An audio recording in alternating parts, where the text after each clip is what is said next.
Hey everyone, I'm Sarah Squires. I am the creator of Get Court Ready and all of the resources available on this website.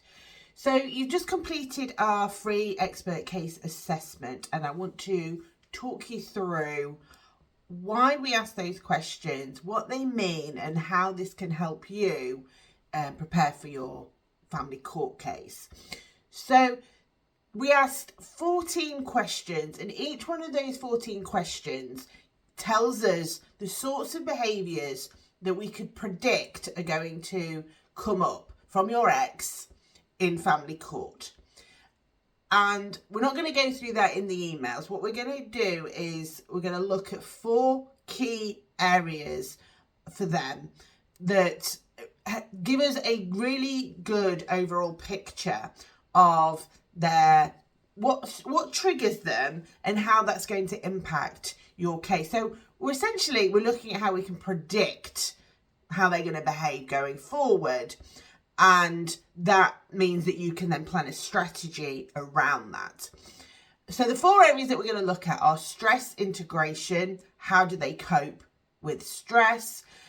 Their emotional and effective regulation. Are they able to self-soothe? Are they able to calm themselves, or do they act out? Empathy and reflection. Are they able to take a look at their own behaviour and reflect on how it might impact others? And power and control. You can see my cat's tail here. She's come to say hello. And so those 4 areas, I'm going to record. There's going to be a video, 4 videos in each, across 4 emails that will come up. So I'm going to space them apart, because if you're anything like me, then once you've learnt something, you need time to think it through, and it'll be popping ideas of, oh, well, yeah, they did that, or they did that, or what does it mean about that? And so I want to give you the time to process that, to make any notes. If you can start to think about how that might apply to your case, brilliant.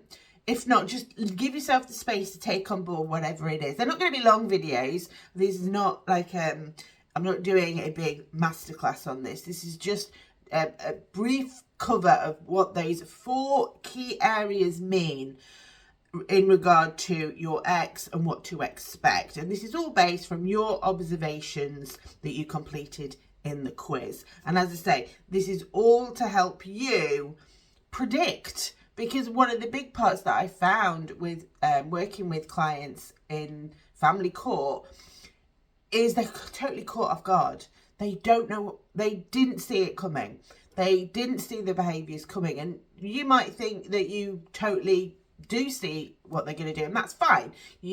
But this is a real deep dive onto their psychology and what's underpinning those behaviours, which means that you can get some leverage from that. Because if you understand how to trigger them, what their stresses are, then if you need to make a point or leverage something, you know exactly what buttons to press, because at the minute they know all your buttons and they are pressing them, and you're the one that's coming off potentially looking like you are dysregulated and traumatized, and it's being misinterpreted. But when you've got this information, you've got information about them that you can use however you deem fair. I'm not going to morally judge you on how you use that. But from a strategic point of view, it is good to know your enemy's weaknesses, and that's what we're going to be looking at. So the next video will come out in about 5 days, and if you have any questions, just click reply.